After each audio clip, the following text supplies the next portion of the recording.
Welcome to Buckeyes Tomorrow Morning for Monday, August 18th. I'm your host, Tom Orr. The Texas game is in 12 days. The game against Michigan in 103 days. If you're planning your next event, make it unforgettable with Grateful Griddle, Columbus's favorite food truck, serving up smash burgers, gourmet sandwiches, and good vibes.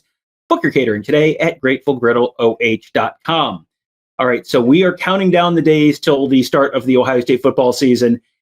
And that means you're hitting a lot of milestones as you go through fall camp, with Big Ten Media Days, and then the start of fall camp, and then the first scrimmage. Then the second scrimmage was on Saturday. So that is one of the real traditional, major milestones on the way to the start of the season.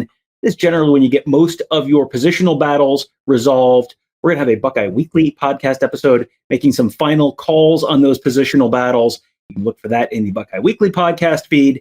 But that second scrimmage is also when they roll out the announcement of the Block O's jersey recipient and the team captains. We're going to be talking about those today, what they might tell us about the 2025 Ohio State football team.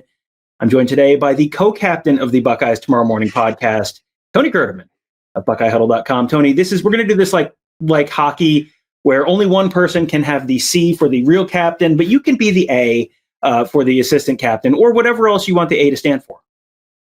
I will say I got the highest amount of votes for the A. So.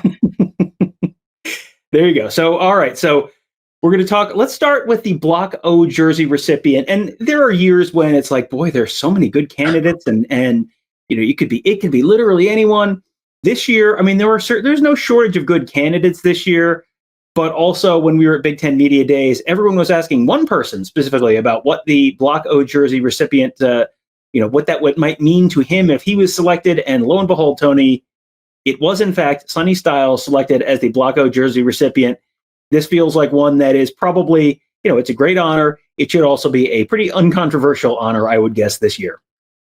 Yeah, and there's several ways to prove this. One, I don't know if there's a single podcast episode by anybody saying who should be the Block O for the Buckeyes this year. Certainly nothing on. I don't think there's been much on our board about all of the different candidates, and there are different candidates, but yes, it was always expected to be Sonny. And we can even break down the fourth wall a little bit when Jerry Emig, the OSU SID, sent out a text alerting some members of the media that there was going to be an announcement on the Block O around this time. He said, "You all know who it's going to be." So it's he didn't tell us who it was going to be, but it's all of your suspicions, you can pretty much, yes, your assumptions are going to be correct. Go ahead and write up the Sonny Styles gets the Block O. And yeah, I don't know that anybody has an issue with this. And another solid choice. Tom, interestingly, coincidentally, he is the sixth Block O recipient. He loses the number 6 on his jersey and replaces it with the Block O. Yeah, and he's someone who, if you're wondering why is he so logically the recipient this year, you look at his history, son of a former Buckeye, the brother of a current Buckeye, grew up in Pickerington as an Ohio State fan, very much an Ohio State family, enrolled at Ohio State a year early. He was an early enrollee, and one of the people for whom that has worked out probably the best. So you have seen the Quinn Ewers thing where it didn't really work out, and this is one where, boy, it really worked out well for him. Came in early, contributed as a true freshman, was playing in a college football playoff game at a time when he should have been still going to high school. I don't know, what do you take as a senior? Physics class, chemistry class, whatever it is. He should have still been in high school. He was playing in a college football playoff game, and then just continued to take on a bigger and bigger role, continued to move closer to the line of scrimmage, changed positions when the team felt that was in everyone's best interest. Just a selfless individual, really. You can have the true Buckeye conversation and know who's a true Buckeye, and are you more of a Buckeye if you're from Ohio as opposed to from somewhere else. But I think it would be hard to say anyone is more of a true Buckeye than the son of an Ohio State player, brother of an Ohio State player, 4-year Ohio State player. We'll get to the fact that he's also a captain in just a minute, but it's like which box does he not check on this list? And I feel like I think they are all checked. Yeah, I think it also goes back to the selflessness of whatever he's done, playing whatever position needed and being able to do several things. and he is now the of the six, he is the fourth Ohioan. The non-Ohioans, no offense, no discrimination, but Cam Babb from Missouri and Cody Simon, last year's Blocko recipient from New Jersey. And in the list of names, Jonathan Cooper was the first in 2010, then Thayer Munford, then Cam Babb, then Xavier Johnson, and Cody Simon. A lot of names in there that would do whatever was needed, and one who wanted to do whatever was needed, but his knees wouldn't allow him to do that. So, good company to be in. For sure. And as the Ohio State captains for this year, he's in good company there as well. 4 captains this year, two on offense, 2 on defense. We'll start on defense. The first one is Sonny Styles. We've already said all the nice things we need to say about Sonny Styles. So there you go. He's number 1.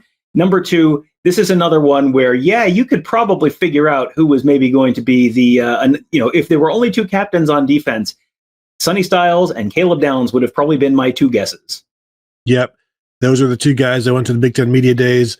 Sonny was the top vote getter. I'm guessing Caleb Downs wasn't too far behind, because we know the amount of respect that everybody, offense and defense, has for Caleb Downs. And we've heard, Brandon Inniss talk about trying to play against Caleb Downs and the difficulty there.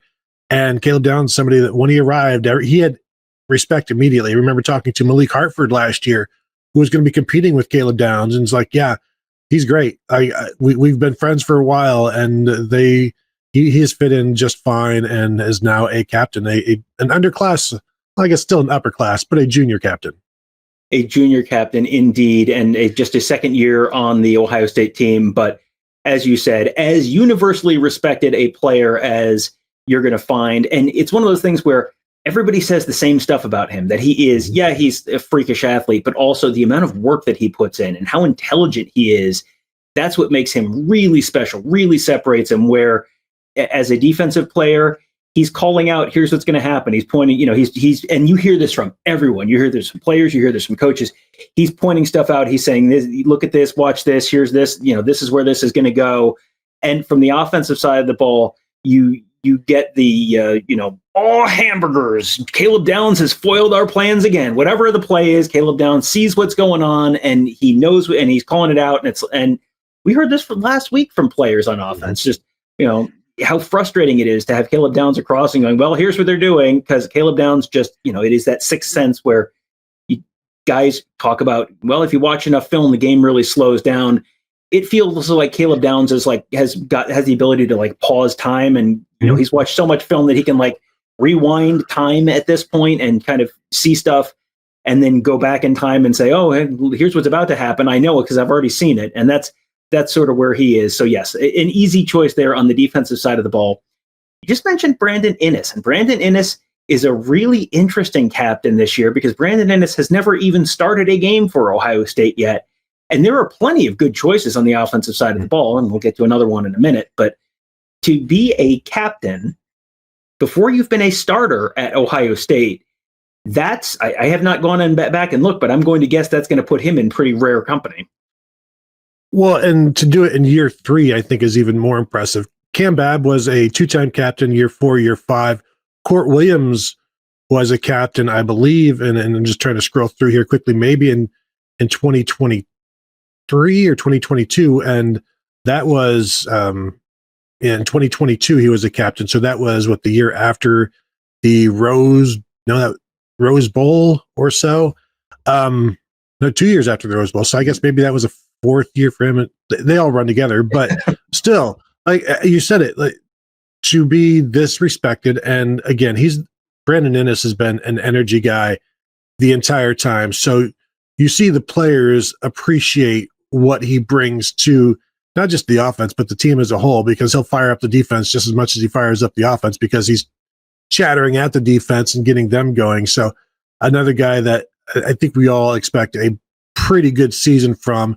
And admittedly, I was a little surprised by this just because he hasn't played. But then you're like, well, what would the alternatives be? Well, Jeremiah Smith went to Big Ten Media Days. I don't know the last time they had a sophomore captain. People were mentioned to me on Twitter, well, what about JT Barrett? And it's like, no, he was not a second-year captain. Braxton Miller was still a captain on that 2014 team. This is that would have been super rare, but Brandon Inniss, can't fault fault this decision because it was made by the teammates. Right, exactly. This is, it's the same way that Ryan Day talked about the locker room knows who the starting quarterback should be. When the locker room is going to tell you who the starting quarterback should be, the locker room literally tells you who the captains are going to be, and they voted Brandon Inniss in. And as I said, there's plenty of good choices there. This was not a, oh boy, this is a real warning sign that a guy who's never started. This is how he is seen in that room, and it's a little unusual, but it wasn't shocking to see his name there because you've heard people talk about him and you've seen him in action within the team dynamic in terms of how he is and what kind of a verbal and vocal leader he is. So yeah, that's a good one. Another one that was not at all shocking. Maybe if you go back to coming out of high school, this would be shocking that in a third year, Austin Siereveld is the captain. But after seeing Austin Siereveld on the field last year and then seeing Austin Siereveld named an Iron Buckeye not once but twice during this offseason, this has gone from, wow, I never would have thought that was the case, to, wow, I couldn't imagine this possibly not being the case. Another good one, and I will just say, of the 4 captains, he's the only one without a Wikipedia page yet, so I think somebody needs to fix that. I do also think at some point we're going to have to, every recruiting class, go through and do a third-year captain draft. Mm-hmm. Now, again, we'll have to remember to check these things in 3 years, but certainly would not have predicted, and he wouldn't have predicted himself to be a left tackle captain as a redshirt sophomore. Redshirt sophomore, now is about the time you're battling for a job, whether that's you're fighting to get into the 2 deep and maybe earn a starting spot if the roster allows it. The depth chart is a little shaky. He moved himself in last year and was part of that rotation, and then has just never stopped. And it's the way that Ryan Day talks about him. Boy, if his teammates wouldn't have voted for him, Ryan Day would have put the deciding vote down for him, I bet. Yeah, but put his thumb on the scale, like, yeah, well, good news. There's 5 captains this year instead of 4. Yeah, so there you go. Your 4 Ohio State captains for 2025 and your Block O jersey recipients. All very deserving. Some maybe more predictable than others, but all guys definitely deserving of that honor. Following those captains and that Block O jersey recipient, as well as the rest of the team, coming up as we count down the days to the Texas game, less than 2 weeks away from the start of the season, less than 1 week away from week 0. College football is here literally this week. Super excited for all of that. We will have plenty to talk about as we count down the days to that kickoff against the Texas Longhorns, number 1 versus number 2 in the nation.